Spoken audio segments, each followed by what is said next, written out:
Mercy Chinwo. Now, I see this video I'm about to make. A lot of Nigerians will not like it because it has to do with if their favorites, one of their favorite gospel artists.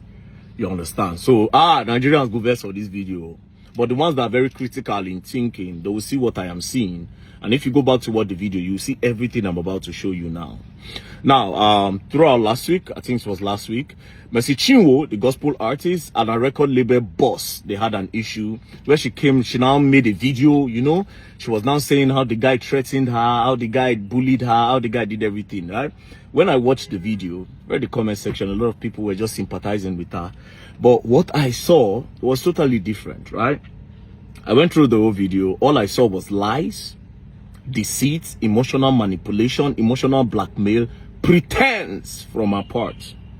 And I will point out the things that I noticed, right? Before I say anything, I will tell you for free that I am a church boy. I stayed in the church for close to 10 years. So when I tell you that I know gospel artists, I know them 100. I stayed in the church for close to 10 years. I feel stage any gospel artist now in old songs, in old gospel songs, like Christian songs, where they do for ministration on a steady. I will tell you, call gospel artist name and everything. I'll tell you, right? Now, one thing I will tell you people for free, just to open your eyes, is this. Most gospel artists and people that are generally into the gospel and Christendom, especially when they are people that people know that they are popular for being a gospel related artist, they lie a lot, they pretend a lot, they fake a lot. Just take it from me. Take it from me. As a matter of fact, if you keep a gospel artist for me and you keep a secular musician for me, I will take that secular musician to make heaven over that gospel artist. I promise you, 100. 100. Now, the issue was about Mercy Chinwo and a record label boss that made her do the video. But when I was watching the video, I noticed a lot of things. Now, let me point out the things that I noticed. First things first, I'll play the video. Then you can watch it for yourself. First things first. Okay, let me even play the video first. You are blessed. First, I want to say thanks to every one of you for your immense love and support. I never believed the day would come where I would sit here to share my story. For the sake of the body of Christ, I thought to bring some clarity to a lot of misleading news out there online about the Mercy Chinwo brand. A man said I sued him, came online, made videos to tarnish my image. He looked at me and said, I made you who you are and I will destroy you. I became scared of my life. It got to a point where I had to move from Lagos to Port Harcourt because this man made the environment toxic for me. I've endured bully. I've endured threats. Whatever he's doing on social media now is nothing compared to what I went through. This is not to paint him bad. He took me to court, came online to tell the public that I took him to court. Here are the documents. You took myself and Minister Judike to court. And you're here playing the victim game. You bullied me. You threatened my life. You said you made me who I am and that you would destroy me. When you were the same person, how many lawyers have you changed now? Because you said you're going to deal with me. You have connections. You have money. What did I do? What have I done to you? I took you as a father. I was once your backup singer. I served you diligently. We signed a management contract in 2017. As we progressed, you tried to convince me to sign a 12-year contract, which I said no. Since then, you started acting funny, always toxic because I did not extend the contract. Immediately after my contract, I discovered you forged a new contract. Please tell the world what happened to the 2017 and the 2019 contract. You seized my royalties for 2 years. You're a bully. You're an oppressor. One of my major crimes was when I did a song with Pastor Nathaniel Bassi. Because this man hates Pastor Nathaniel Bassi, you went as far as sponsoring fake news about an innocent child, my son, and you said my son was not my son. And you paid bloggers because you hate Pastor Jerry Eze. You won't want me to go for his events. The people you fight, I must fight them with you. And when I ask you questions, why don't you like them? You start harassing me. Because he had threatened me countlessly. You said you made me who I am and you have the power to destroy me. You are not God and you cannot destroy me. You have bloggers. I have God. The worst you can do is what you are doing. Like I said, what I went through working with you is nothing compared to what you are doing. You have bloggers. I have God. And I know that God will not let your plan come to pass. Now, first things first, you see this video she made. If you watch the video closely, you will notice that they do break and quench. They do cut and join in the video more than 20 times. That means they recorded this video more than 15-20 times. They did different cuts along the way. They wanted to be sure that there was a director. From what I am seeing, there was a director that was saying, oh, Mercy, you need to cry, you need to seek the emotional conscience of the people that are watching you. 100. That's what I am seeing in the video. Because why else did you people cut the video in multiple places and you were joining? Now, it's not a bad thing to cut and join video to make it very, very precise. But here's the problem with it. If somebody is expressing their emotions, they don't cut it. Somebody cannot express an emotion, then you cut it, and the person will still be in that mood to express. You break the emotions and you break the mood. So it only means that these people came prepared. They came there, they sat down and they made the video. When it was time for her to cry, she cried. Now, if you go back to the video again, you will notice that even after she cried, the initial part of the video, they brought it back and added it towards the end. So the tears part was cut in half. Now, if you listen to our words, they were also not aligning. They were break and quench. But that's by the way.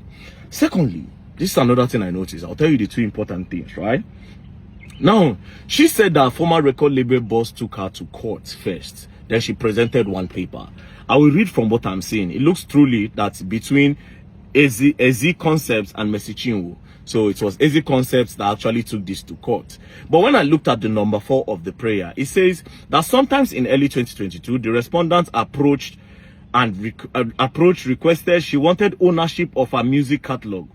Other artists such as Nathaniel Bassey, Choma Jesus, with their music catalog in turn. It took time to educate her that. So basically what I understand from this is that Mercy Chinwo walked up to the record label one day to say, I want my music catalog.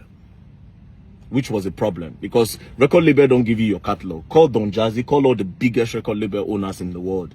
They will tell you they don't give the musician the catalog. That's what even caused problem between Modbad and Naira Marley. That's their major problem. But that's by the way. So she's saying that this person took her to court. It is because she tried to pressure him. From what I'm seeing now, she tried to pressure him to give her the music catalog by a lot of means. And maybe the guy felt pressure and that some money influence was behind that. That was why he took the matter to court. This is my observation. It might be false. Do you understand? That's number 1. Number 2, on the issue of forgery. But she won't mention that there was forgery. Now, I don't agree that there's forgery from the evidence that she presented because forgery are usually perfect. They will not even know. They will not see any mistake in forgery. Now, what I'm seeing and what I'm showing you on the screen doesn't look like forgery. It looks like there was a mistake in the documents and they tried to correct that mistake. And after they corrected it, it looks like Mercy Chinwo and the record label boss were both present. That is the only explanation of the 2 signatures that are on this date. As you can see, date 5th day of September 2017. Now, if you look at this thing well, it looks like they wrote 2015, and when they realized, they decided to correct it to 2017. That's what I can see. Might not be true. Now, if there was one signature, it would make sense. But the fact that there are 2 signatures, it looks like what goes on in the bank. You know that when you go to the bank and you want to fill teller, you want fill teller for bank, and you make mistake, they will tell you to sign on it. This is what I feel happened here. So this does not look like forgery. But they can't say it's a lie. This doesn't look like forgery at all. It doesn't look like forgery. It looks like they were both there. So this one again is off. This one looks like a lie. So these are 2 lies. These are 2 lies. Now, the last part. You see the part where she was bringing in Jerry Eze. The guy does not like Nathaniel Bassey and all that. That the guy went to go and pay money for people to say the baby looks like Nathaniel Bassey. That is emotional manipulation and emotional blackmail. Because when that thing was trending then, when people were saying that the child looks like Nathaniel Bassey, I can remember that you people arrested someone. Did the person confess that it was this guy that that told him to do that? And during the time that the thing was happening, why didn't you come out to mention that, point out to see it was this guy? Why is it now full time? And do you have proof that it was this guy that actually paid bloggers to post that your child look like Nathaniel Bassey. That's another thing. Now, where I fear Messi Chinwo, where I take fear, I want to come out. Now, when she bring Jerry Eze into it, what was Jerry Eze doing there? One thing. Jerry Eze has a large crowd of Gen Zs and a lot of new generation people watching him, and they love him. So by bringing in Jerry Eze and saying that, oh, he does not like Jerry Eze, obviously there's no witness for that. So she's trying to sound that, oh, me and this guy, we are always together when this guy say he does not like Jerry Eze. So this one no need witness. So she's confirming it that this guy does not like Jerry Eze. So that other people that like Jerry Eze would not like the guy. I mean, how people can come and say Verydarkman is not, what Verydarkman is saying is nonsense. Then we can now go and give it to people that will analyze the whole full video. They'll bring tactical team, bring computer, make they see how many times that video was cut and joined. That was the red flag of everything. Secondly, this part of forgery, this doesn't look like forgery. It doesn't look like forgery. At all, it doesn't look like forgery. And again, the part of Jerry Eze, come on. And that part where you say, you have bloggers, I have God. Come on, sister. Come on. Come on, man. I ain't gonna buy this thing. This thing is emotional manipulation, baby. It's emotional manipulation. That's all I can see.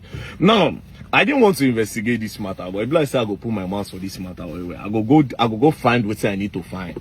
But I know when somebody, I don't trust the easy, I don't know him from anywhere. All this analysis I'm doing is based off on the video that Messi Chinwo posted, and that video was too perfect for me that made me see faults in it. I'm sorry. A lot of you will not be happy about this video, but it is what it is. Like I said, I go investigate that. I go investigate this their matter. I won't know what really happened. Peace and love, don't play. Else you go and learn, I will learn the hard way. For the people who go verse, moon and no verse, the analysis I do, Peace and love.